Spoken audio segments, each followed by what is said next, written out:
And welcome into In-Game Chat for Saturday, July 15th, 2023 to Season 17, Episode 23. I'm Scott. And I'm RJ. And welcome into the program today. If you'd like to get in touch with us, our phone number is 334-272-9228. Check out InGameChat.net for all the different links to get in touch with us, including our Discord link, our YouTube link, our iTunes link, I don't know, there's a bunch. There's probably dead links there from like Google Pages or Google whatever, I don't know. Long since dead social media sites. But anyway, all of our links are there, InGameChat.net. And you can also find us at Twitter. Hey, there's a link there at our website too if you want to go to our Twitter. We don't have a thread, but we have a Twitter.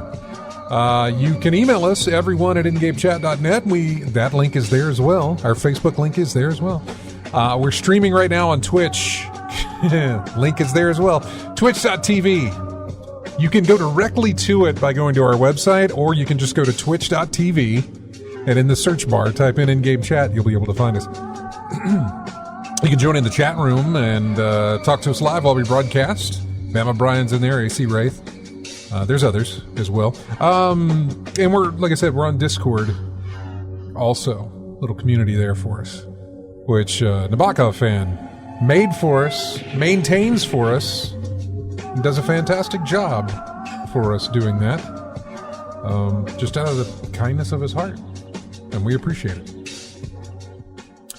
All right, so before we go any further, let me smack a board. Oh, there we go. Let me just smack that there. There we go. Do a little bit of that for later on. Whenever I need to edit the video, it'll come in handy. Let's see. Yeah. So, I don't know if I want to just jump right into news or go into what we've played. What do you feel like? What do you want to do? Probably one that takes the shortest amount of time, which is probably going to be what we play, because I haven't played too much, just one title. I really haven't played a lot either, other than Destiny. That's about it. Red Dead. Destiny is just like, that's a given, I play it, but played more Red Dead. That's, will rarely be an update where I come in and say, yeah, I finished Red Dead. That's going to be a while. Yeah. Because there's so much to do. Like I said, I'm only in chapter 3. So there is a lot to be done in that game. Will you be playing it like you did Last of Us 2? Well, no, because Last of Us 2 is not an open world type of thing like Red Dead is. Yeah, that's true. If you mean taking long breaks in between, no, not at all. I will be playing this. That is what I mean, yeah. Yeah, on at least once a week, probably more than that. Mm-hmm. But I will be playing this weekly and putting in a good chunk of it when I do. If by chunk, I don't necessarily mean I'm going to be getting through the story much, but I'll be playing it. Whether it's riding around, whether it's going fishing or hunting or just, doing whatever, I'll be doing it. I'm going to have to go your route too, because I've got some unfinished business with a lot of my titles, but two in particular that's been bugging me. Sekiro and Bloodborne.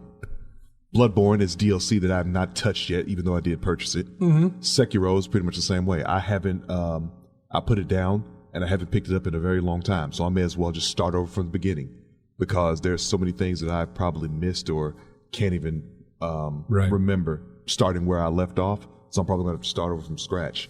So those are two titles I need to go your route with, what you're going with Red Dead Redemption. Yeah. Just start picking up and playing that. It's an open world game, so it's not like, I can do all these different missions if I choose to do them, but again, there's so many different missions. There's story stuff, but then there's these side missions. So I'll be doing a lot of those. Well, the purpose of side missions really, in my experience, they build you up so that you can take on the main mission. They do, but there doesn't seem to be leveling up in this game. Mm-hmm. You know what I'm saying? How about acquiring things that are good to have for those story missions? Probably no. I can't think of anything. But again, I'm very early in the game.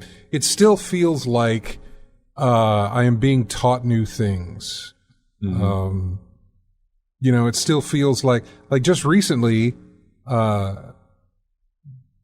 I was able to get a boat, and I was rowing a boat, and then I could go out into the water and fish from the water if I wanted to. I would imagine Like I did, I found a stranger missions are just, you just happen upon somebody who has something for you. And it could be something as simple as just, fixing their wagon or carrying them into town, or, they could try to, rob you. They could seem in distress and then try and rob you. But anyway, I came across this circus dude and he lost 3 animals, a zebra, a lion, and a tiger. So my guess is this particular mission is going to teach me how to wrangle animals. I did a mission earlier where I had to herd sheep, and that felt like it was trying to teach me how to maneuver other animals as I'm riding a horse type of thing. Everything feels like a tutorial. Even though I'm 3 chapters in, it still feels like it's bringing up these new things that are aspects of the game. So I feel like I'm still in that mode, and I don't feel like there is... I get what you're saying. In most games, you play through because you're going after a general bad guy person thing boss. Yeah, the example that comes to mind is Fallout 4. Yeah, something like that. I don't feel like I've run into any kind of boss missions here, on the boss fights. Red Dead doesn't feel like it has boss fights. Only thing I could think of in that case would be a bounty. Possibly. A certain person you got to go after. And that's something yeah. that you can do if you choose to or not. Main storylines don't seem to have you facing off against yet that I know of. Again. You say you're only in yeah, chapter exactly. 3, so yeah. I remember in the first Red Dead, I remember one of the big fights had us storming a fort. Me and the crew that I had storming a fort. With heavily armored guys and big guns and stuff like this firing at us. You're talking about the army, right? No, it wasn't the army. It was may have been the Mexican army. Yeah, because Fort, because Old West, I'm thinking Fort, I'm thinking military. Yeah, it might have been. It might have been Mexican.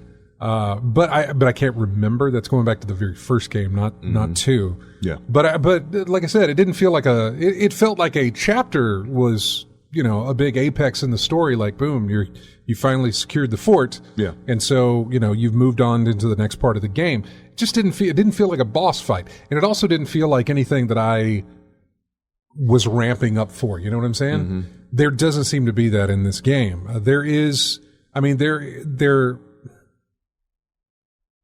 I'm trying to think of you can get experience in Deadeye, which is how long you can slow time. I think you can get experience in stamina to increase, but it does have a finite amount.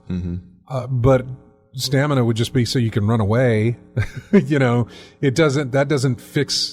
doesn't change how well you shoot. And there doesn't seem to be a skill that ups your shooting skill or something like that. There's no skills that are involved in the game. So I don't really feel like I'm building up to that. I feel like I'm just playing through that. There's no health. Well, there's a health bar, but it's not something like, you would see at the top of the screen that gets longer or that can be whatever. That I know of. Again, folks, those of you who have gone through this 5 years ago when you played Red Dead in 2018, are probably saying, no, what are you talking about? Does this, blah, blah, blah.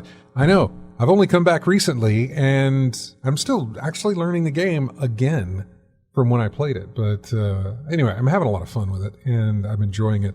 I did try Need for Speed, is it Unbound, I think?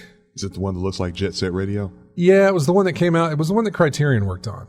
The newest one that Criterion worked on. It came out, I don't know, probably back in February maybe, or March. I think it may have come out then. It finally ended up on EA Play. I downloaded it on Gamepass. I played it. I enjoyed it up until like the 3rd race I had to do. And the mode that I was playing on only allowed 4 restarts, which I thought was strange. Like, I don't understand why you can't just restart a race. Like, if you're in the middle of the race and you pause and you want to restart, you want to start it over. Yeah. They give you 4 chances at that. After that, you can't restart at all. You just accept whatever place you got, and that's it. And it kind of annoyed me, so I quit. Sounds like a restart the game. Sounds like a restart the game completely and reload the save file. Well, you know what? I did try and do that, but apparently the autosave, I guess, remembered that I had already used up my replays. Delete that thing and turn it off in the options. Well, you can also lower the difficulty to. Mm-hmm. This is the default difficulty that was set on. So you can go in there and set it to the one lower, and you have unlimited restarts, as many as you want. Mm-hmm. But when it did that, and then also when it didn't, like I wanted to race, I had to drive to wherever the meetup was to do that race, and I really didn't like that. But didn't you do that in Burnout Paradise? You did do it in Burnout, but the cars handled in Burnout a lot differently than the cars handle in Need for Speed. Mm-hmm. In a race, I'm okay with the way the car handles. Mm-hmm. In just regular driving around town, it really annoyed me. Because there's no barriers. So in a race, I can hug that invisible wall, mm-hmm. taking a turn if I need to, whatever the case may be. Mm-hmm. I have a much better guide of where to go because I've got people in front of me going in the same direction. I've got turns that I know I'm coming up. You don't get any of that in free roam. Like I can set my waypoint, but I'm not getting invisible guardrails to guide me to that section. I'm not getting, hey, you're turning in 300 feet, little thing up on the HUD. There's nothing there. Right. There's just a mini map that says, sorry about that. There's just a mini map that says, hey, you're turning left. And when you come upon that, you're looking at your mini map road. Okay, it is this one. You turn left to go. Mm-hmm. It was really annoying, and I didn't like that at all. Yes, you're right. Burnout Paradise does do just drive to the location and start your race, whatever you want it to be. I was fine with that in Burnout because, well, I don't know. It was Burnout's fun to play, fun to race around in. The cars handle it in a more arcade style, and I know this is Need for Speed, and there's arcade to it. But, God, I could not stand it. I picked the Charger for my starter car. Mm-hmm. There's like a Charger, a Lambo, and a Nissan of some sort to start with, to make your starter car. A Skyline? I have no idea. I just know it was Nissan. I think it was a Lambo, and then a Charger, old Charger. And so I went with the Charger just because I'm a Dodge guy. I got the Challenger, so. Muscle car. Yeah. And I went with that, and I enjoyed it racing. Again, I was fine with it in racing, and I never got to the point where it let me change vehicles, or at least get another vehicle. Mm-hmm. There was also a ton of tweaking and things that you could do to your car, but I couldn't see where there were any stats that getting these things changed anything of how the car worked. Like nothing, I couldn't see any kind of like, whatever they're called. You didn't see any immediate benefits to the tweaking you were doing to the vehicle? There was nothing there telling me that, this is going to increase your handling. This is going to increase your acceleration or your speed. This is going to increase your brake or, have your braking better or something like that. There was nothing. There were no stats on any of the stuff that I wanted to add to the car. Like if I wanted to put a spoiler on it, what was that going to do for the car itself? There was nothing to tell me that it did anything to the car outside of having a spoiler on the back of it and making it look different. Now, I could be completely wrong because I didn't put a lot of time into this because it didn't take long for it to annoy me, which is why I deleted it off my Xbox once I ran out of restarts. And I was just like, I'm not doing this. Yeah. It sounds like they tried to cross some arcade elements and simulation elements like a Gran Turismo. One of the things about Gran Turismo that always got me was putting stuff on the car. Gran Turismo is simulator. Yeah. That's what I'm saying. They took some simulator elements and threw it in there. Yeah. Look, that's what it looks like it did. Because putting parts on a car in Gran Turismo, if you don't know what you're doing, you could really jack up your vehicle. Yeah, but did they give you any stats? Did they tell you that, hey, adding this is going to, does your handling, move up? I think some of them did, but some of the things I looked at was like, I have no idea what this is. So you're telling me what it does, but I don't know what that means for. This didn't tell me what anything. I'm not really a car guy, so I don't really know. There was nothing that told me anything of what anything did. But it's not purely cosmetic. It seems to be. Again, I was not getting any stats, so I feel like everything was purely cosmetic. But at that point, I'm like, well, then what does it matter? What does it matter of me trying to earn all this money to spend on these really cool things to deck out my car to look like this if it doesn't help the car. Mm-hmm. If all it does is make the car look cool, I don't care. Yeah. I honestly don't care. I'm not taking the game online. Mm-hmm. If it has that aspect, I have no idea if it does. I didn't play it. Yeah. But I was just, and I was a little disappointed because it's Criterion and I was expecting, and again, the racing part of it I was okay with. Yeah. The restart issue was annoying. The car modification was annoying because it didn't seem like it was doing anything. Mm-hmm. The lack of picking a car, and again, that's another thing. And again, I could be selling this thing short because of the low amount of time that I put in.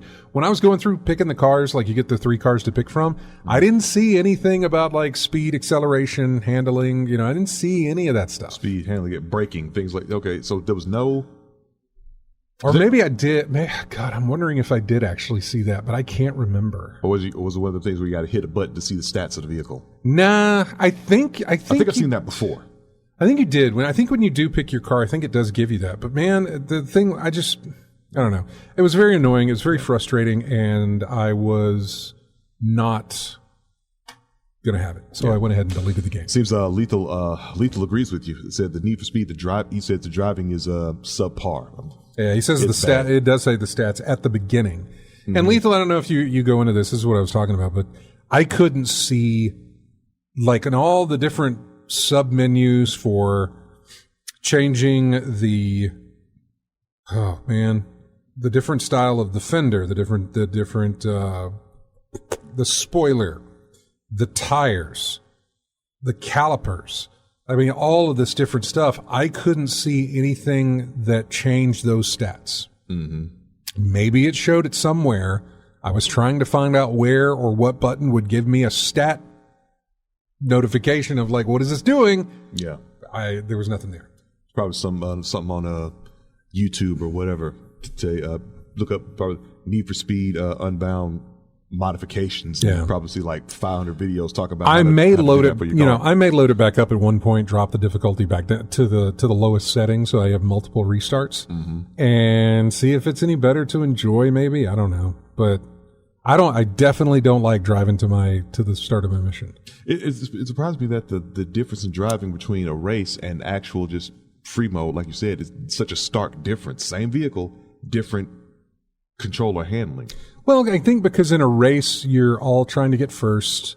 The route is marked out for you, really. I mean, mm-hmm. it's laid out there. You really can't. You can miss a checkpoint, yes, but you really can't go off the course. Mm-hmm. In other words, if you've got a hairpin, if you've got the road or a horseshoe turn type of thing, mm-hmm. but there's just nothing but grass in between, you could just drive off. You could go straight instead of trying to do the turn, the curve. However, if they put a checkpoint thing that you have to go through, you got to go through that. Yeah. So that's one of the ways to keep you at least on course. But again, it's not blocked off for you. You could just drive around all you want. Once you do get off course, it gives you like a 3-second countdown before it resets your car. Okay. Because I was getting to the end of the race, and just like in Burnout, I thought, well, if I just turn around and go the other way, maybe it'll just cancel the race, Yeah. Maybe it'll realize, oh, okay, they're not doing this. We'll just cancel the race. Nope. It resets you, puts you right back on, and then that's it. So it tells you going you to gotta finish finish. This race. Yeah, you gotta finish. Or cut the system off. One of the two. But that is it. Anyway, it was really annoying. I spent way more time talking about a game that I put more time talking about this game than I think actually playing the game right now. What about you? That's it. That's all for me. Yeah. The only thing I did really, most of it was just updating game files, especially Cyberpunk. I think it was a 50 gig update I had to do on that thing.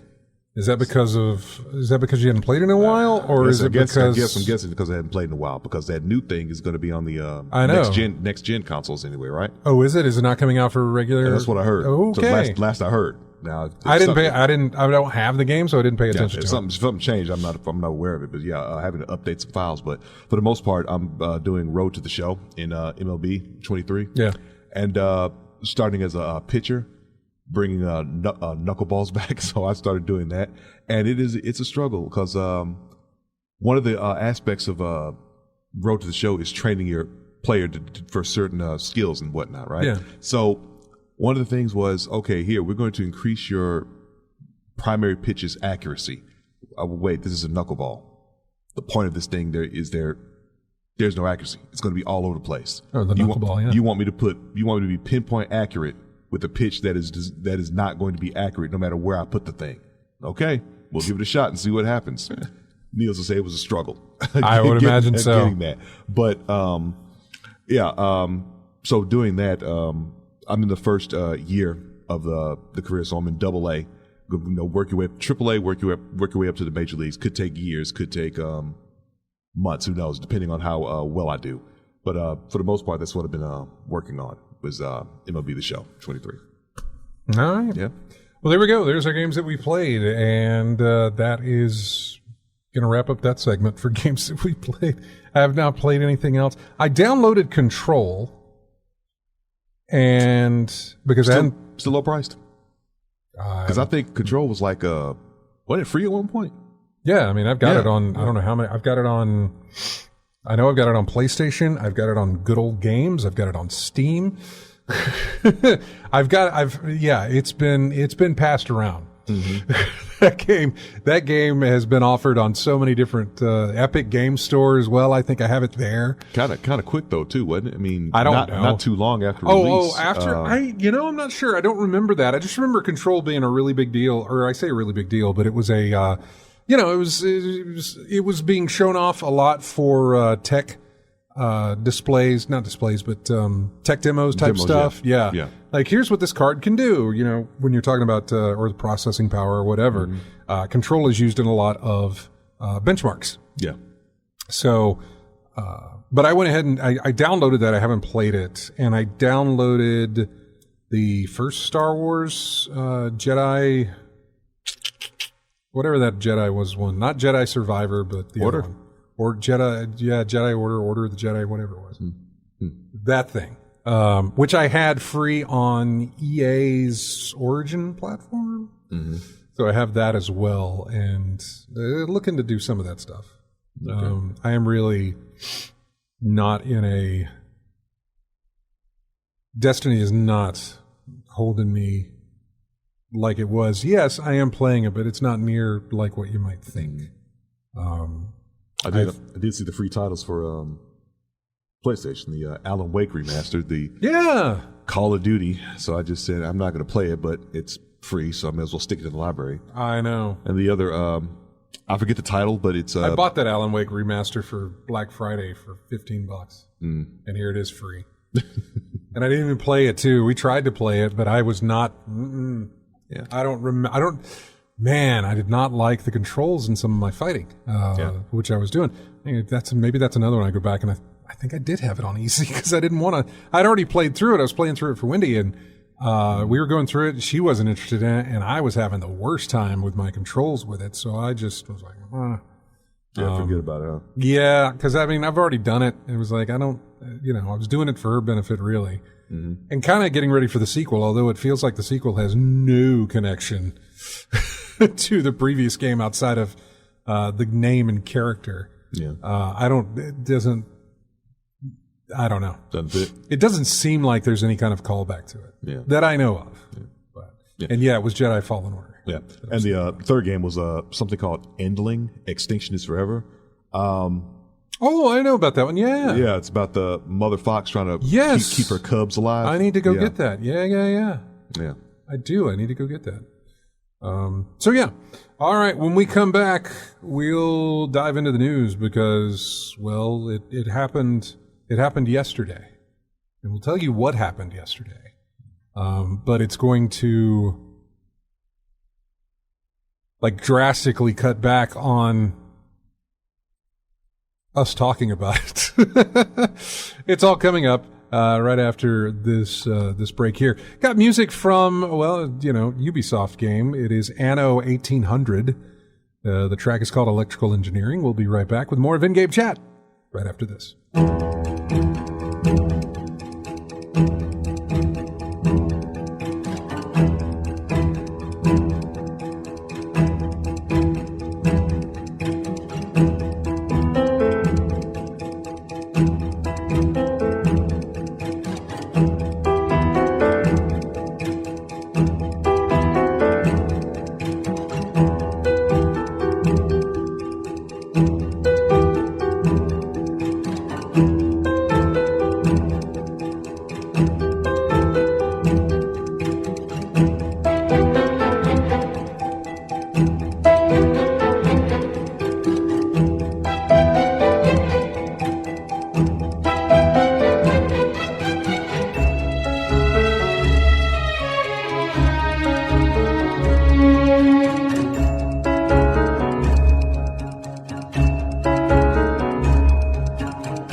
Welcome back into in-game chat. That is music from Project Zomboid. It's called Touch and Go, the name of the track. Zomboid. Yeah, I can't remember. Zombies? It's zombies, but it feels like it's a tower defense, maybe? Maybe. I could be wrong. I'll just have to look it up. Yeah. The sale was going on when I was making this, so it was easy just to kind of look around and find things that whenever the sales happen, Steam's front page looks a whole lot different, and you can easily find stuff you normally don't see by looking at the front page whenever a Steam sale is going on. So, which I didn't pick up anything from that Steam sale, by the way. Yeah. Was considering Red Dead 2 on PC. I really do want to see that on PC.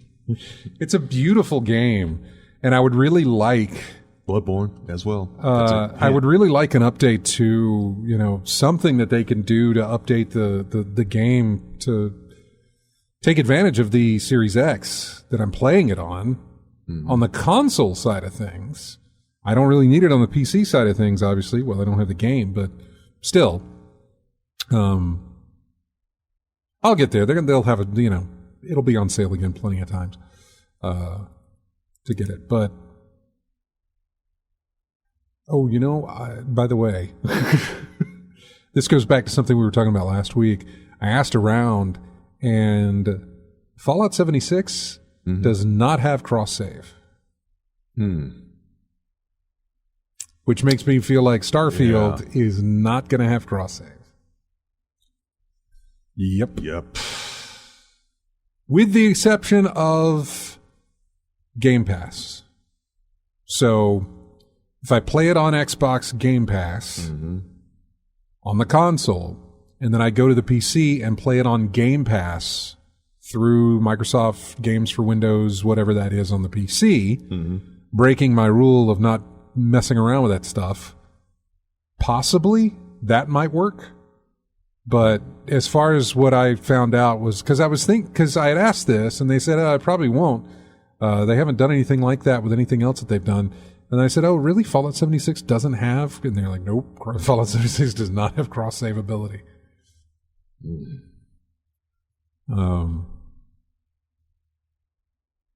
Yeah, Lethal Migrant says Starfield will not have cross-progression. I don't know. I don't remember where it was announced or where it was said. But I hit up a couple of forums and I asked that question, and that's what I got, was that it's probably not going to be in there. And the main reasoning for that, or at least reasoning for the suspicion that it's likely not to be there, is that it's never been done in their previous games. So, I would say, why would they start now? I don't know. Starfield's a pretty big deal. It would be nice, but I just don't think that's going to happen. So, that's going to suck. Outside of, now, you know what? Maybe I break my rule. Maybe I get the hard drive that I want to play this game on PC, and maybe I do the Game Pass thing. Maybe I go that route and do that so that I can see it on PC and see it on Xbox as well. Play it on the big screen just as a relaxing sort of, I'm just going to sit there and play it for hours, or play it on my PC when I really want it to look spectacular. Yeah. So I guess maybe we'll see. I don't know.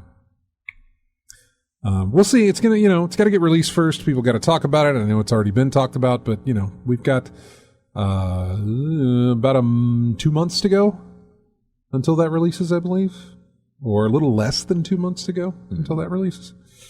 But the big news that we wanted to get into, and there's really not much to say about it, honestly, but it is done. Microsoft is clear to go through with the purchase of Activision, Blizzard, King, all that stuff. It's done. The Ninth Circuit Court of Appeals denied the FTC's final request to pause the takeover, the Microsoft takeover of Activision Blizzard. According to this article, paving the way for the biggest ever merger in gaming to finally move forward after more than a year-long regulatory saga.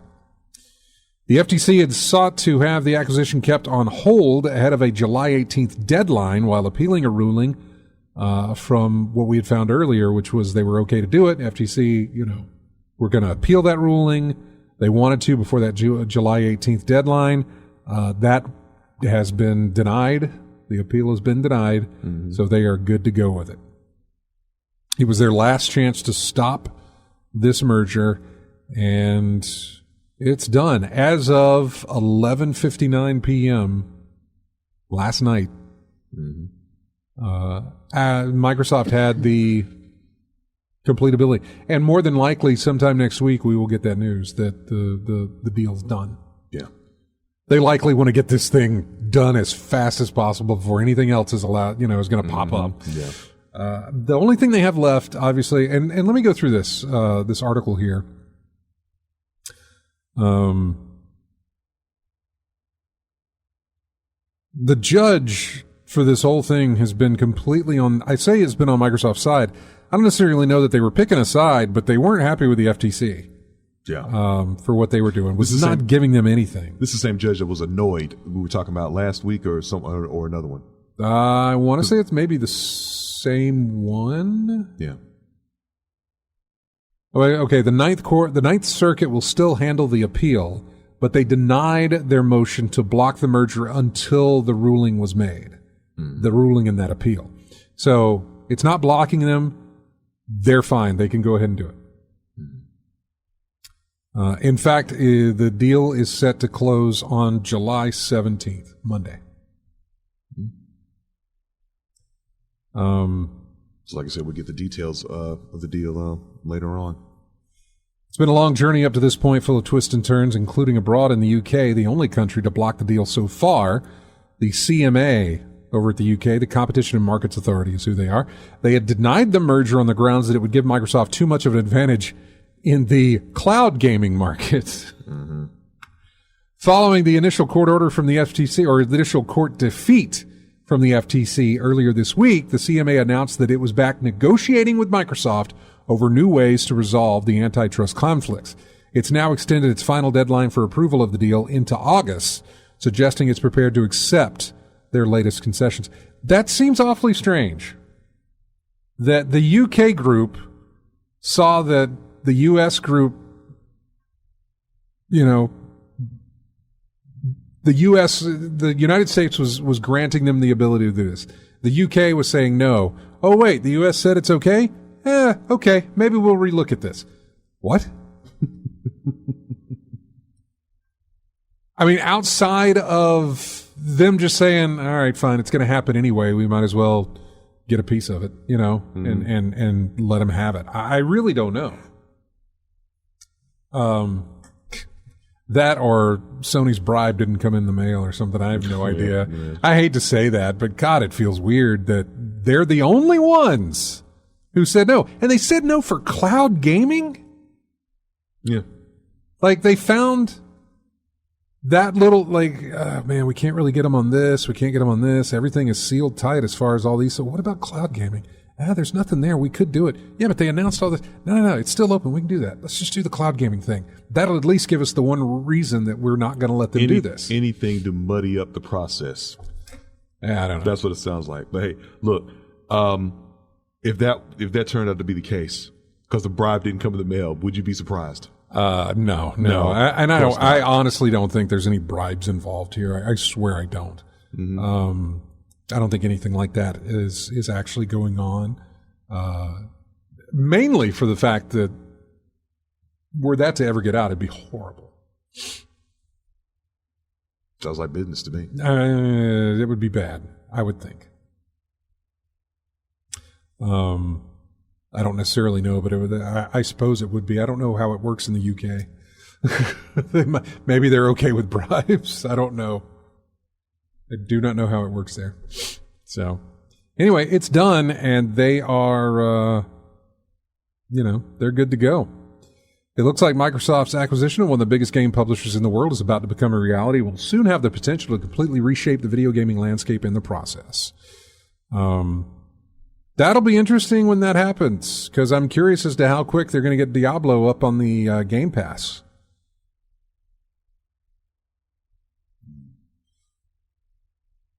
That'd be great.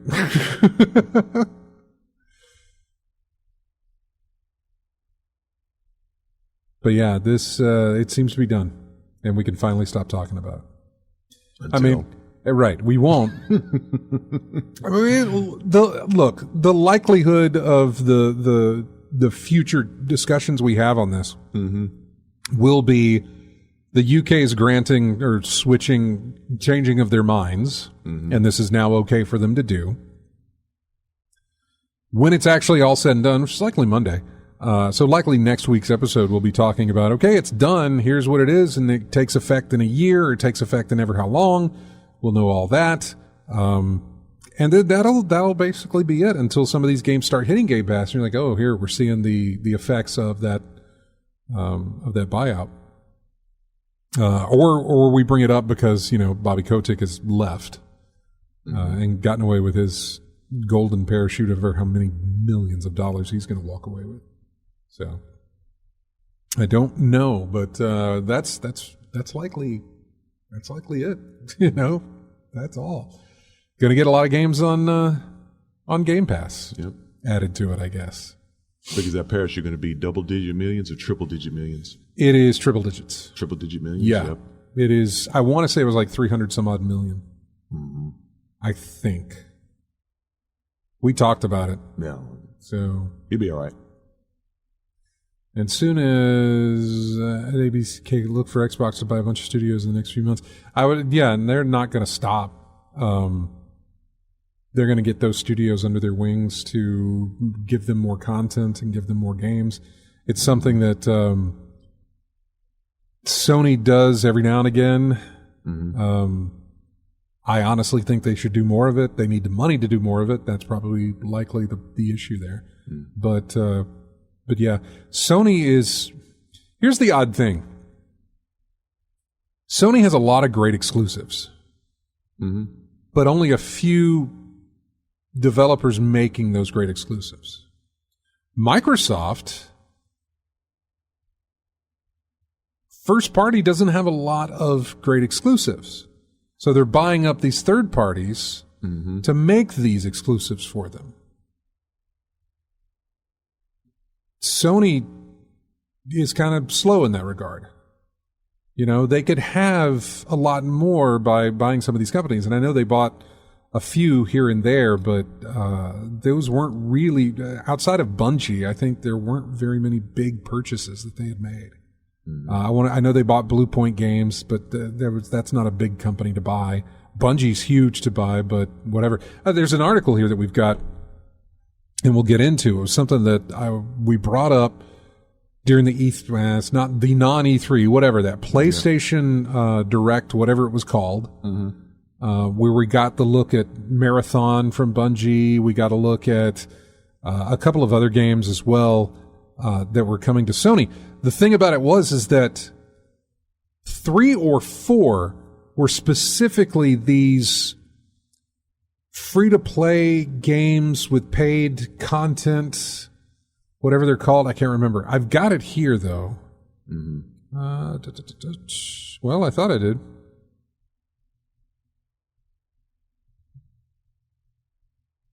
There's PlayStation. Yeah. Live service games. That's the word I'm trying to think of. Live service games. We talked about that after that presentation where we said that's a lot of exclusive live service gaming. I think they're looking to jump into that. I think they're putting a lot into that boat, into that basket. And we just got the news. They're putting $2.16 billion. That's billion with a B. Into research and development for live service games, as well as extended reality, which I guess is something that uses the VR sort of thing to extend that. But yeah. But yeah, that's a lot. The platform owner is going to dedicate, like I said, $2 billion. This is an 11% increase spent on this segment in the previous financial year and more than double that was invested in 2020. The focus of games R&D spending will be on live service titles and extended reality, products that mix digital elements with the physical world, like AR headsets. That's your VR stuff. Let's see. They're going to tap into the resources of 9 game studios outside Japan that it has acquired or invested in over the last 2 years to boost its work on extended reality development. The company aims to dedicate 55% of PS5 game development spending to live service games. Over half of that is going to be spent on live service games in the current fiscal year, ramping up to 60% for following year. That's a lot of money into live service games. I don't really put a lot of time into live service games. Destiny's about the only one that I can think of. Unless you count, I don't know if you count like the games I play on my phone, like Marvel Snap and stuff. I don't know if those count or not, but I typically try to avoid live service games. They don't ring a bell with me. You know what I'm saying? Mm-hmm. Some of them look interesting, but the more I look at them, they're like, you know what? I got Destiny over here. I don't need to jump into that ecosystem, you know? I don't need to get involved in that when I'm already involved in this. I already know this. I know what to do with it. I am this far ahead in it. I don't need to jump into that. And usually it's easy to say no to those things. Like Marathon that's coming out. A Bungie game. I don't see myself playing that at all. I really don't. Now, we're going to get some more information about it. That may change my mind to at least give it a shot and see. I mean, it's Bungie again. Yeah. But we'll see. I don't know. But it's strictly PvP. And Bungie's good at doing the PvP stuff when they focus on the PvP stuff. They've really, that's one of the big complaints in Destiny. If you go to the Destiny or Reddit threads and stuff like that, I mean, try to stay away from community threads for video games anywhere, really, because it's all just, it's just horrible. What's the Star Wars line? That's a hive of scum and villainy. Mm-hmm. However, you know, you get the general zeitgeist of what the community is thinking.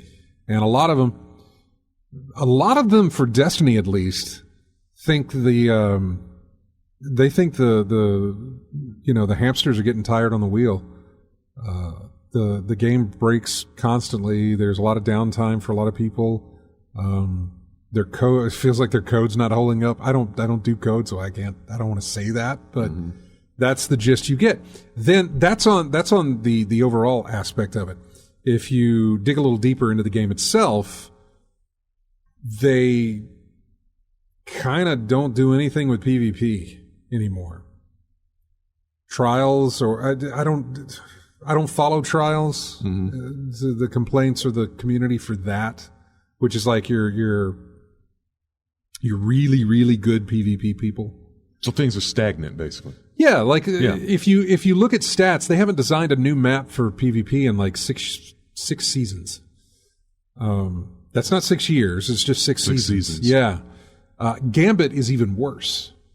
We haven't had a new Gambit map since the launch of. Oh man, was it Forsaken? Yeah, Forsaken. Mm-hmm. The one where they introduced the Dreaming City and everything. Yeah. We haven't got, whatever year that was, we haven't gotten a new Gambit map since then. And they haven't messed with it. Yeah. We've got new ways to play Gambit, but not new maps. Same with PvP, though. We don't have new PvP maps. They have literally just kind of let that go. Let it just do what it, just let it sit there. And so that's a lot of the communities in hate for that. But anyway, my point being is that when they do work on PvP, they do a really good job at it. Mm-hmm. You can tell that from the Halo multiplayers from way back when Bungie was in control of it. Even the Halo multiplayer that is left now is actually pretty good on the Master Chief Collection and stuff. A lot of people having fun with that. They went so far as to bring back working with 343 Studios and community developer type people to bring over maps from all of the previous Halo games, rebuilt, and also newer maps that the community is creating that they're going to pull into the system itself, and those creators will get compensation for it. Mm-hmm. But yeah, just it's they're not doing that for Destiny. Yeah, Bungie's not doing that for Destiny, which is likely because they're doing that for Marathon. And when I see more of Marathon, I'll make that choice. But at the current state that I know of it, I have no desire to play it. Mm-hmm. I have no desire to play any of their live service games. So, it's interesting that that's the way they're going. That they're like, okay, this is where we want to put our eggs. This is the basket we want to put our eggs in. Is $2 billion worth of research and development into this thing. So we are coming up on a break. We got about 2 minutes though. We can go to the phones. And hi, you're on In-Game Chat. Who's this? It's Chris. Hey, buddy. We got about 2 minutes. What's up? Okay, I got it on speaker. You're coming in okay so far. Okay. If the Diablo comes out on Gamepass pretty quickly, you're probably going to jump into it since you've already got that, and you're already paying for that subscription service. Oh yeah, I'll definitely jump into that as soon as it's there. If I don't already pick it up on PC by that time, I don't know when this is going to take place. Again, the purchase could go through on Monday, but the whole deal may not go into effect until like a year from then. Yeah. So it could be a pretty long time before it makes its way to Game Pass. But at the same time, it might not be. I might be playing that next month. I don't know. Yeah, if it comes over quicker, since they can go through with it and everything, then you can check it out without having any more money that you're already out anyway. Yeah, I don't. Diablo's not a thing that I think is going to be something that I need to try before I buy. It's more of a sense of, and especially since it does have cross-save, cross-progression, that sort of thing, that I can play on Game Pass and then eventually pick it up for PC later and still be able to just carry over. If I want to do that. And so, yeah, I mean, it all depends. It all depends. Yeah, especially you can play on any platform, and you can play with anybody on any platform. Exactly. Exactly. So, I mean, yeah, when it works, whenever it's there, I'll be there. If I'm not already there on PC, I can tell you that. Yeah, speaking of other games I've been playing, I've been looking at Factorio on the Switch, and I ended up getting the digital copy of it on the Switch the other day. And I would not have pegged you for a Factorio guy. It's that one. I've been watching other people and play it and read up on it, and some YouTubers I'll watch content on are playing it together and all. Yeah. And I got hooked on it. Yeah, sure enough, it was right up my alley. But I was hoping for a physical release, but I realized that they're most likely that's not going to happen on Switch. So I decided to go ahead and jump in, and then I'm enjoying that one too. That's great, dude. Seems to be highly rated. Looking at this quick search of it. For Factorio. Factorio? Yeah. No. It just didn't seem like a game that I would have. If you gave me multiple choice of games that you played this weekend, I would not have picked Factorio. Among them, I guess. I don't know what the other choices would have been, but still, Factorio just not something that I normally hear from you. Whenever there's bad weather and I can jump on the Switch without having anything connected, I don't have to have it plugged up to the wall with the power and everything, so I can play it during stormy weather and still enjoy some downtime when I can't play on other stuff. That's a good point. That's not a bad idea. That's not a bad... Ooh, I could do that. No, I can't do that with the Steam Deck. I could do that with the Steam Deck as long as I had loaded games on there and then could play offline probably. Or if I had modded the thing so that I can play a bunch of retro titles and stuff, which I haven't gotten around to yet. Even with Prime Day, I didn't see any good deals on the 2230s, the hard drive, the NVMEs that need to go into the Steam Deck. Plenty of SD cards, tons of those were on sale. Yeah. That was not a problem. Physical hard drive. Yeah, the actual one that goes inside. You got to take apart the Steam Deck in order to replace with the drive you want to, and that's really what I'm trying to do. But I didn't see a sale. I didn't see a single sale for that Prime Day for any of that stuff. So we wait again until something hits like a deal of the day, or just drops in price, or Black Friday comes around too. Get there, but patience. That's all. Just have to wait. Anything else, Chris? What else do you play? Anything? Oh, not much. Just those few games. Final Fantasy, a mix of all three. Whatever is happening, or whatever time my buddy has to play Diablo, we just do whatever's going on at the time. All right, man. Well, we appreciate you calling in as always. All right, y'all do the same, and we'll talk to you later, and y'all have fun. You too, dude. Take care. Oh, sorry, cut him off. Didn't mean to. It's one of those things you're not sure if they're I don't know. Whatever. It's phone. I'm sorry. We're going to take a break here. When we come back, we got more of in-game chat on the way. This is music from a game called Gylt. It's spelled Gylt because, obviously. This is a track called Sally's Lullaby. We'll be right back with more of in-game chat right after this.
Welcome back to In-Game Chat. This is a soundtrack sampler. In other words, you're going to hear a bunch of different cuts as it goes through, like little 30-second snippets of different tracks. It's from a game called Bread and Fred. I don't know anything about it, but I found that and I thought, you know what? I can play a sampler. That's fine.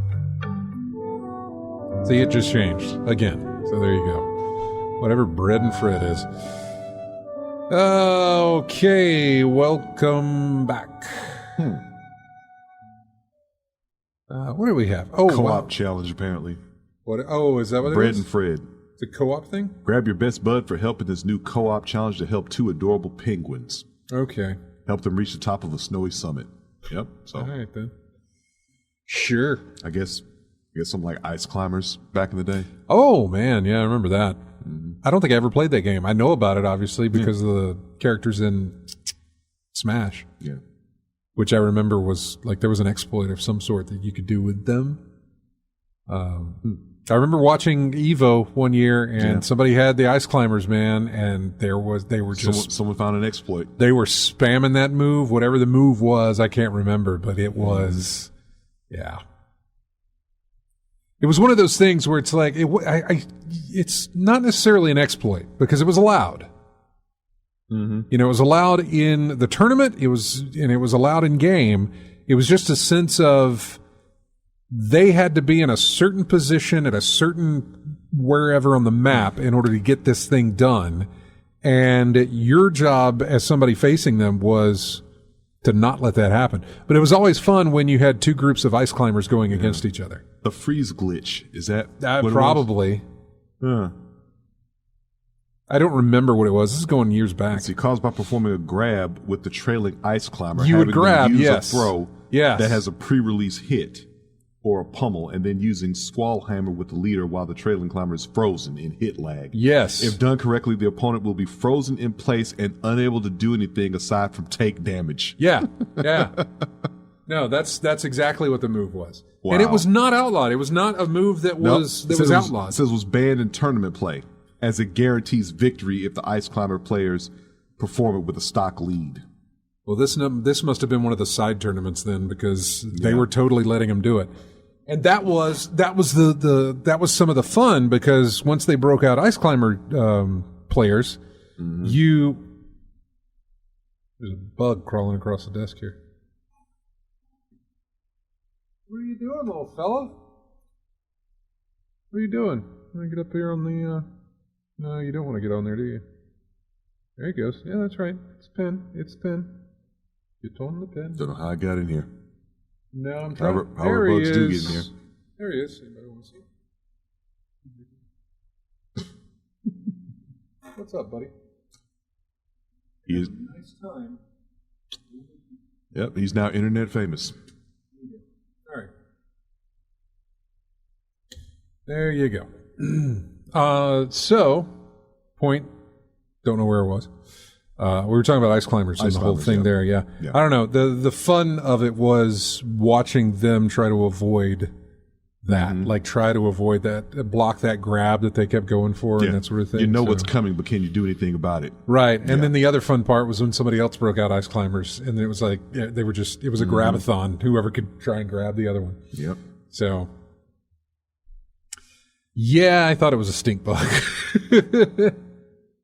He didn't smell at all. He was perfectly fine. Anyway, back to what we were talking about, and I don't remember what we were talking about other than because that was Bread and Fred. That's what we were talking about. Got it. I guess some little short hits here while we're doing it, just because I see it right now. But I don't know how many it got, but Last of Us television show got a lot of Emmy nominations. 25, yeah. 25 nominations for Last of Us for Emmy Awards. So pure speculation, over under 10 that they actually take out of those 25. It depends. My thinking is here, any category where they're going against Succession, they will lose. I feel like Succession will sweep the categories that they are nominated in. I don't know that for certain. Yeah. But it's a good bet to just run with that, because usually when a show is, in its final season and it gets these award nominations, it usually runs home with them. But we shall see. I would love if that was not the case here, and maybe it won't be, but we'll see. Then again, I've never watched Succession, so I don't know. If I had watched the show, I might be like, ooh, really tough. Succession should win this or whatever. But it doesn't matter because a video game adaptation getting 25 nominations, including pretty much the big ones. With your actresses and the guest spots and just overall nominations there with best drama type thing. Yeah, that's enough to, I would imagine, kick things into gear for a lot of other shows. Yeah, that are going to be based on video games, or they're going to look to that to find more of it. Well, actually, they're not going to do anything right now because everybody's on strike. Yeah. They won't do a thing. So, yeah. We get a phone call. Hey, you're on in-game chat. Who's this? Biloxi Gambler. What's up, man? Hey, so I missed like the first 3 minutes of the show. Okay. And I get in the car, and then I hear you talking about Red Dead Redemption 2. And I go, well, that's a repeat. No, but you've been in a Destiny black hole, I guess. I mean, I had normally, yeah, that's my thing, but Destiny's not holding my attention like it usually does, or at least for whatever, and I'm okay with that. Like, I am not saying that in a sense of, yeah, that game's bad, I'm not going to play that game anymore. No, that's not exactly what I'm saying. What I'm saying is that the lack of this season, usually whenever a new season releases for this game, I have to chase. I'm number chasing. I'm building my character up and all this other stuff. Well, for the first time in a long time. You don't need excuses. You're forgiven, my son. Yeah, thank you. For the first time in a long time, they eliminated that chase. They said, "Hey, what your power is at the end of this season is going to be the same one for next season. Is going to be the same one for next season." And I said, "Oh, okay." So that took a lot of the grind out of the game for me, which is absolutely fine. It's kind of freed up some time for me to do other stuff, which is why I've dipped my toes back into Civilization and Flight Sim and Red Dead, and I'm looking at Control or the Fallen Order, the Jedi game, that sort of thing. I'm actually going through a backlog and looking at stuff and thinking about, hey, what can I play here? So you are so lucky. I wish there was another game after Red Dead Redemption 2 that was as good as Red Dead Redemption. Yeah, I know. You played it, right? You went through it, right? Absolutely, several times, and sometimes I have played it just to go fishing. I'm not doing anything else, but I'm going out to one of the lakes or the rivers or whatever just to fish. Yeah. Rather than going out in the heat and fishing in real life. I do, man. It is a beautiful game. It is absolutely wonderful. And then I figured out that it was not a repeat when you were talking about Microsoft and Activision, and that hit my radar because I'm a money guy. Yeah. And I'm an options trader, but I work for myself. Okay. And so I'm a very easy boss as far as annual leave and stuff like that. and then, but I will lie to myself. I say, no, I didn't work today, man. I didn't feel good. And then I'm like, no, I saw you at the lake. And I said, well, quit watching. But anyway, all right, guys.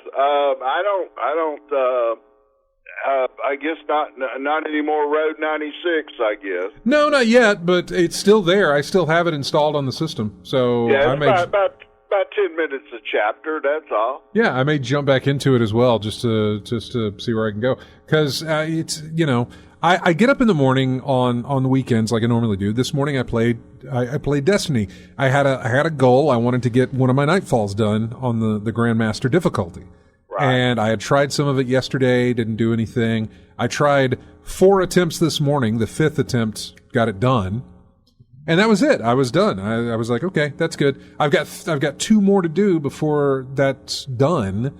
And I've got this season ends like August 22nd or 23rd, something like that. So I've got plenty of time to knock out those 2 and whatever else may come up as well. So like I said, I've kind of been relaxing through this season of Destiny and kind of stretching a little bit into other games. So. Yeah, variety's the spice of life. Mix it up. Do some other things too. Agreed. I don't know nothing about Destiny. I don't think I could do it. No, that's fine. You're into the Deadwood. You're into the Red Dead, and that's fine. The Red Dead's fine. The show, I love the show. Mm-hmm. I'm not playing 23. I won't play anything where they change the name of the baseball teams. And I haven't been a pitcher yet. I usually play right field, even though they made me play left field, and I don't know why. Hey, I'll ask both of you. Yeah. Is Rickwood Field in the show?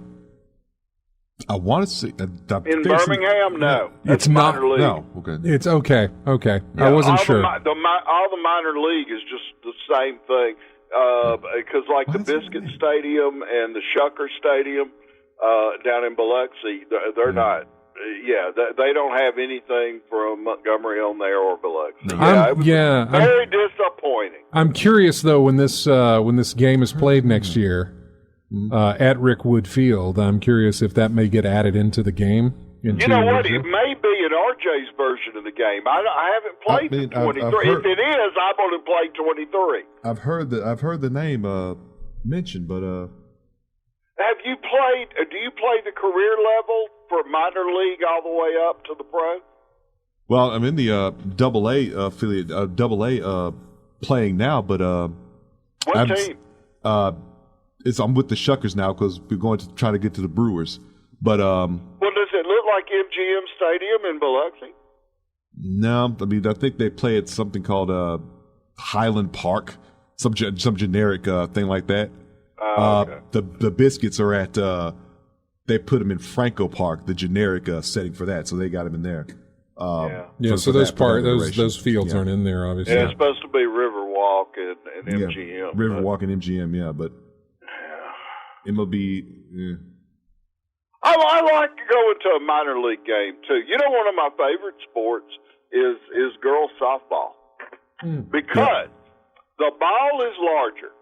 And it's a real bright color, either bright green or bright yellow. It moves slower, and I can follow the game. I can follow the ball. Mm-hmm. And the girls are so happy I mean, they're real serious, when they're hitting and pitching and all that right there. And then if they mess up, they strike out, then they're just girls again. They just laugh about it because there's no pro option, beyond, the college scholarship. There's not. Yeah, I guess you're right. No. I never even thought about that. There is no pro softball. Yeah, and anyway, it's just a fun game to watch. It moves slower, unlike baseball. When I tried to play baseball, and then I'm looking up, I don't ever see the ball. The next thing you know, I hear it hit the ground, and I'm looking at it, and I get called all kinds of names. And so anyway, so I quit playing baseball. Anyway, thanks a lot, guys. Talk to you later. Yeah, no problem. Thanks. Take care now. Oh, you still looking it up? I was looking up Rickwood Field. I saw the announcement from the MLB playing at Rickwood Field. That's probably where I heard the name of Rickwood Field. Oh, okay. Yeah. And then I looked up the only pro fast pitch, WPF, something founded in October of 2021. No idea. Brand new to me. I never heard about it. But I was like you. I was thinking, what professional option is there for? Like you said, what professional option is there for women's softball after they get out of college? I never really gave it thought. I never gave it thought. And the more I do, I'm like, you know what? There is no pro softball league. Yeah, never heard of one. Except the official is WPF, Women's Professional Fast Pitch. Okay. Founded by USA Softball and Smash It Sports. So far, it only has 4 teams right now, according to this information I'm looking up right now. So, yeah. Okay. Interesting. Going back to Last of Us with the Emmy nominations, the composer, Gustavo Santaolalla, I always screw up his name, but yeah. He apparently mentioned that a new edition of Last of Us Part 2 will be is in the works. And by that I mean, I think a PlayStation 5 upgrade version. Yeah. Not necessarily. I hesitate to call it a remaster, but possibly that's probably what it is. Something that is, it was released at the tail end of the PS4's life. Yeah. The Last of Us Part 2. And they're likely giving it a PS5 once over like they did with Last of Us Part 1. The upgraded version, yeah. Whatever. Yeah.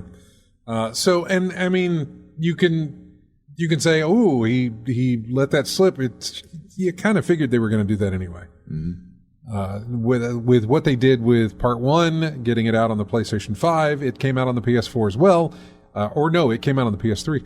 And then PS3 or PS4? I can't remember. The original? The original was PS3. Yeah. Yeah. The original was PS3 because the remaster came out on PS4. Mm-hmm. Then Last of Us Part 2 released at the end of PS4's life. Mm-hmm. Part 1 got a remaster for PlayStation 5 and PC. Part 2 will get a remaster for PS5 and probably also get released on PC as well. Yeah. When that'll happen, I don't know. So, but yeah. Oh, the demos for the Steam Next Fest that was going on. They had a list of the top demos. See if I can find this. Hang on. Mm-hmm. Most played demo, because they're talking about here's the number one game, but it didn't give me like a list of all these games. Yeah. The number one game, the most played demo for Steam Next Fest that happened back in June was House Flipper 2. It beat Lies of P, which came in second. But House Flipper 2 took the win. Viewfinder was number 3. That's the really cool game. There's a demo of it on PlayStation 5 at least, probably PlayStation 4 maybe. I don't know if it's coming out for that system. But it's also, I guess, maybe on Steam. I don't know if a demo is still available for it. It's the one where you take a picture and then that picture can become an actual thing in the world you're in. It's really cool. Yeah, you were telling me about the, if you have a broken staircase, take a picture of some stairs and overlay it over there, and now you get the stairs. Now you got stairs, yeah, exactly. Warhaven was the next one. Wizard with a Gun, number 5. I love the simplicity of that title. Wizard with a Gun, yeah. Well, how about the simplicity of this one? Little Kitty, Big City. You just play a cat roaming around the city. Stray. Yep. Little kitty, big city. Sea of Stars was on there. Also, Hammerwatch 2, The Invincible. I played that. I did a demo of that. I think I got to the end of the demo with it, and I thought, all right, that's okay. It didn't want to make me play the game. Thronefall was on there. A game called Norland. The Matchless Kung Fu. I don't know what that is. Man, I wish I did, though, because I would have loved to have played the demo of whatever that is. Station to Station. That's one I played a lot of. Gord was on the list. Reverse Collapse. Eternites, Three Kingdoms. Shadow Gambit, The Cursed Crew. On Guard, Back to the Dawn.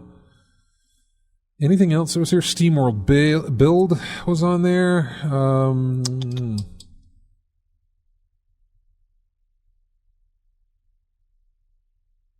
Anything else that came up? Nah. I mean, nothing else that was like... Ooh, is there a demo of that? Ooh, there is. Land Above and Sea Below. I am curious about that one. Some of these demos are still available. Fortune's Run is still available. Let's School. What do we got? Sticky Business is still available. Primitive Society Simulator. That demo is still available for you. So there's actually, I may go through this later and see what this is, see if I can pull some more demos before they're gone. Is there another page? No. Okay, just seeing what the demos were that released and where they were on the list of things. Drunk Degenerate says Wizard with a Gun is interesting. I want to say I downloaded the demo, I just haven't played it. So, yeah. We're going to take a break, and when we come back, we'll have more of In-Game Chat. This is music from Gunfire Reborn. It is the desert theme for that game. We'll be back with more of In-Game Chat right after this.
Welcome back to In-Game Chat music there from a game called Halls of Torment. It's a boss theme. The Halls of Torment. Let's see. So we talked about Last of Us there. We talked about Sony. We have got Oh, yeah. You already mentioned the PlayStation Plus July games that are coming out. Yeah. So, yeah.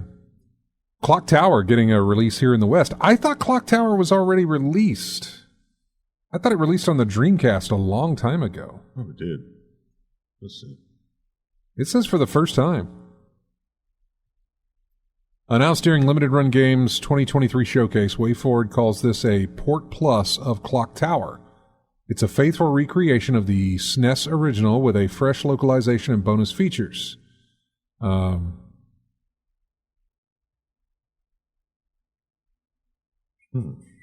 pool of unlocalized SNES gems is shrinking as someone who loves SNES games.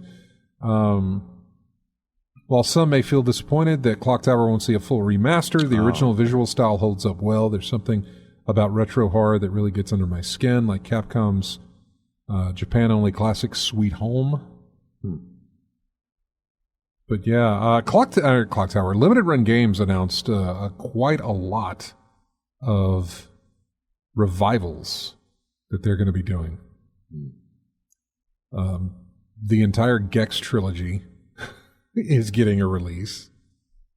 As in Dana Carvey voiced Gex? Not Dana Carvey. It wasn't Dana Carvey. It was Dana Gould. Dana Gould, okay.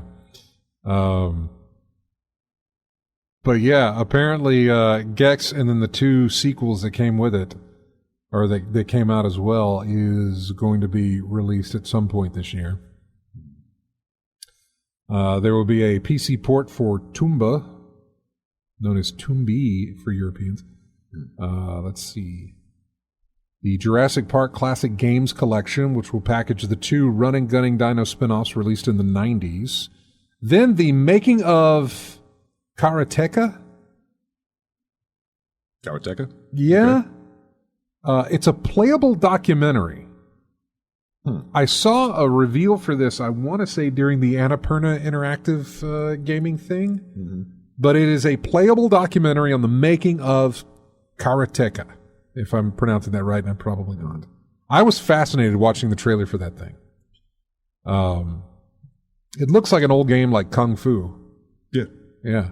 But it's getting a making of playable documentary, which I thought was interesting.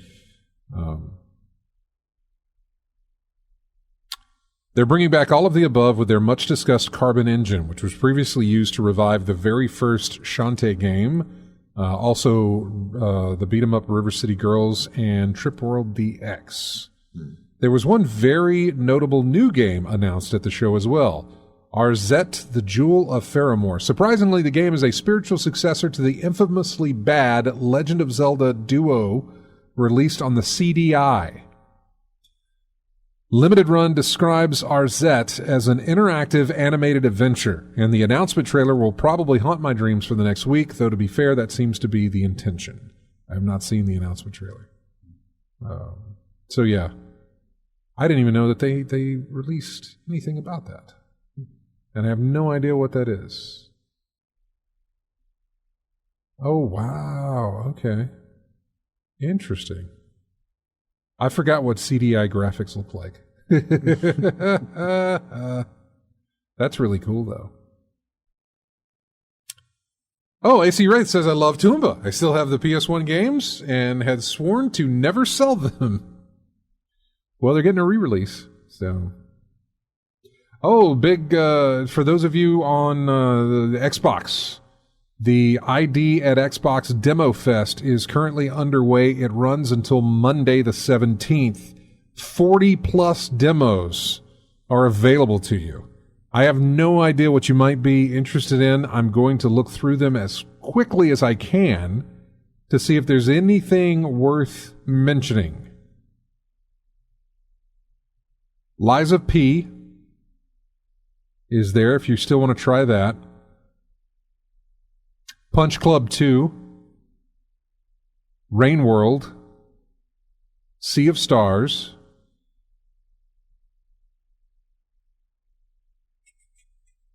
and WrestleQuest. WrestleQuest might be interesting for those of you who are into the wrestling, especially the late 80s, early 90s wrestling. Mid to late 80s mostly. So check that out if you can. What else do we have? Stop doing that.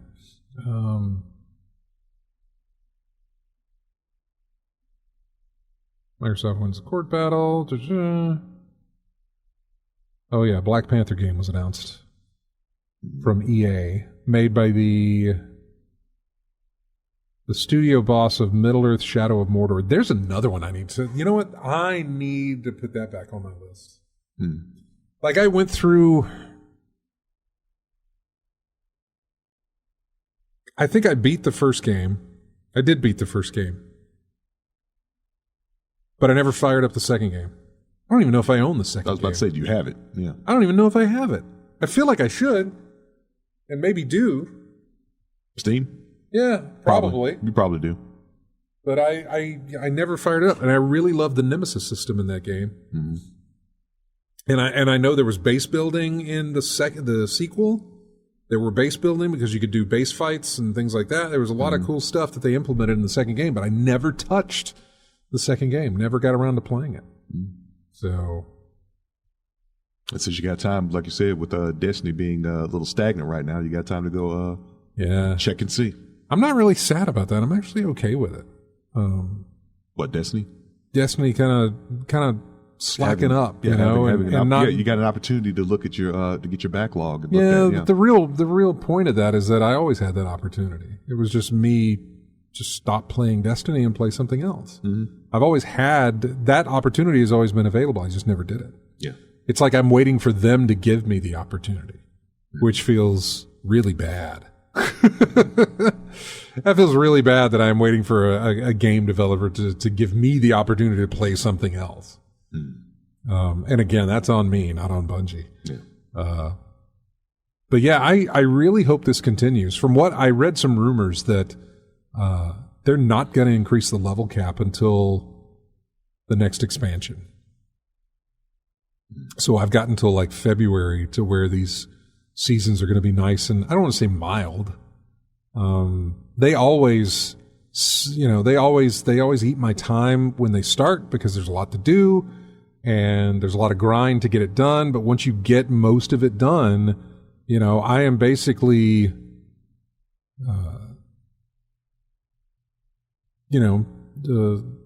it's all just kind of picking up the pieces now, you know. The major work has been done. Now I've just got to go by and pick up the pieces of what little is left to do until the season's over with. They got some event that starts next week, Solstice or whatever. I'm not really interested in that. I'm sure I'll do some of it because I'll be doing other things, but I don't really feel the need to chase anything. The armor looks kind of cool, but whatever. The only thing similar for me is Warframe. Yeah, I've still got planets. You got stuff to do in Warframe now. I've still got planets I haven't cracked yet. I'm still on Uranus right now, and I think the starting level is like level 27, 28 starting. Yeah. So I got Warframes at level 16. I'm like, I'm not gonna make it. I've got to go to the earlier planets to build up so I can even start that mission. Yeah. And even when I start that mission, there's no guarantee I'm going to survive it. So I got to have friends of mine playing with me to do it. And I've usually got an established group to do it with, but we haven't been able to play together yet. So yeah, I think it's like after Uranus, I got Uranus and Pluto and those other places they put in new with new story missions and whatnot. So the things to do just keeps getting bigger and bigger and bigger. I have to get on there and start playing that. So add that to the list. Bloodborne, Sekiro, and Warframe. Now, add those three together. Start playing that now. And you're still building a PC. By the way, I saw a lot of PC deals for the Prime Day. Yeah, like I said, but some components aren't going to get that Prime deal. No, but I saw like motherboard. I mean, I saw plenty of deals on. I was like, I wonder if RJ's looking through this. But then, you know, I didn't know what you needed or even where you're at on things, so I wasn't sure. I saw ridiculous hard drives. Hard drive prices were ridiculous, dude. 20 terabit hard drive. Honestly, hard drive prices are still ridiculous, and I mean that in the good way, not the bad way. It's like I think I saw a 20 terabit internal hard drive Seagate, normally $700, now 290. It's unreal. Now, first of all, I didn't know the internal hard drives got that big. I see 20 terabytes. I'm thinking, okay, this is an external. Oh, it's an internal hard drive. And by the way, they're no bigger than what normal hard drives are. Yeah. It's not like it's not like it got thicker or something. It's not going to take double. It's not going to take two slots in your PC. No, it's just a single drive that just happens to have 20 terabits on it. Exactly. It's the same reason that. Do I have it on? I better have it on me. Hang on. A flash drive? Yeah. It's the same reason that this little guy, who's only 128. Yeah. But I could put one that looks exactly identical that has, 525 gigs on it. So it's the same thing. They don't get bigger. Yeah. They just get bigger in what they can, what they can hold. It doesn't get bigger in their form factor. Yeah. Which it's just that's amazing. Yeah, these things are all over the house, ain't it? Flash drives. Well, yeah, I do that because that's where I take the show with me. Yeah. AC Ray says he finally reached true master rank in Warframe last week. So congrats to him on that. I don't know what that means, but congrats. Hey, true master rank sounds pretty good. Look, I've just opened up that thing where you activate your operator's powers or whatever. So that Rick Wood? No. Might be. Sorry, folks. We were looking at the news and we're talking about Rick Whitfield earlier. That probably is something like that. Yeah, preserving one of the fields that was played back in the day. But yeah, go ahead. I'm so sorry. I've just unlocked the ability in Warframe to activate the operators powers. I did it one time and it was accidental. Didn't know what I was doing, and I was like hitting buttons to go back to my frame because I had no idea what I was supposed to be doing. I don't know what any of that means, but yeah. I'll just go to YouTube, look up Warframe. Warframe and figure it out. Yeah. This article here says, and it's just switching gears here. A vast array of video game titles are frequently killed off in one way or another. However, according to a new study, the number of games being lost to time is quite staggering.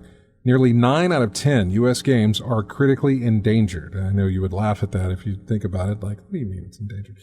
The Video Game History Foundation, otherwise known as the VGHF, partnered with the Software Preservation Network to release a report on the disappearance of classic video games. Classic in this case has been defined as all games released before 2010. That's interesting. That makes Crackdown a classic. Yeah. How many games do we have between me and you? How many games do we have that are before 2010? The reason they're saying 2010 is because they note that is the year when digital game distribution started to take off. It was around 2010. Mm-hmm. In the study, two groups found that 87% of these classic games are not in release and considered critically endangered due to their widespread unavailability. One example from this paper is 2006's Yakuza on PlayStation 2. It's been remade in the form of Yakuza Kiwami, which was hailed as excellent. But, as the VGHF specified, Yakuza Kiwami is a complete remake from the ground up and should be considered a separate title, especially since the original game is no longer in print. And that is what they are arguing for. For accessing nearly 9 in 10 classic games, there are a few options. Seek out and maintain vintage collectible games and hardware, travel across the country to visit a library, or piracy. Which one is simpler? None of those options are desirable, which means most video games are inaccessible to all but the most diehard and dedicated fans.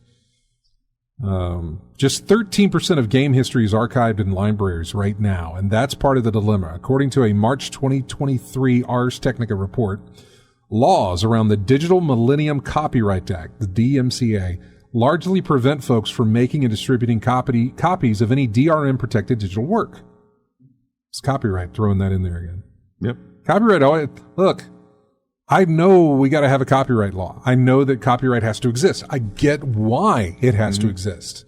Just the way that it exists and how it exists needs to change, I think. Well, yeah, I think I've said it before. If someone really wants something, bump the law. Yeah. Okay, I know what you're saying. They're going to make it. That's why I said which is of those three things you mentioned before, which one is simpler? Piracy. Yeah. That's what they're going to go with. While the U.S. Copyright Office has issued exemptions to those rules so that libraries and researchers can archive digital material, video games are explicitly left out, which makes it nigh impossible for anyone to effectively study video game history. One of the people at the VGHF says, imagine if the only way to watch Titanic was to find a used VHS tape and maintain your own vintage equipment so that you could still watch it. And what if no library, not even the Library of Congress, could do any better? They could keep and digitize that VHS copy of Titanic, but you'd have to go all the way there to watch it. It sounds crazy, but that's the reality we live in with games, a $180 billion industry, while the games and their history disappears.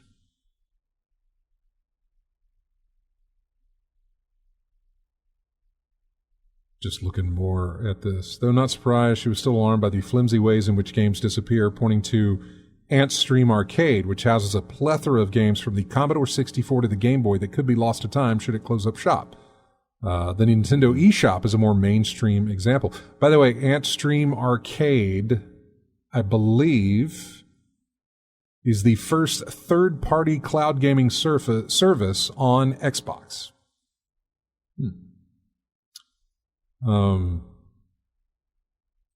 It's already available across PC and Android devices.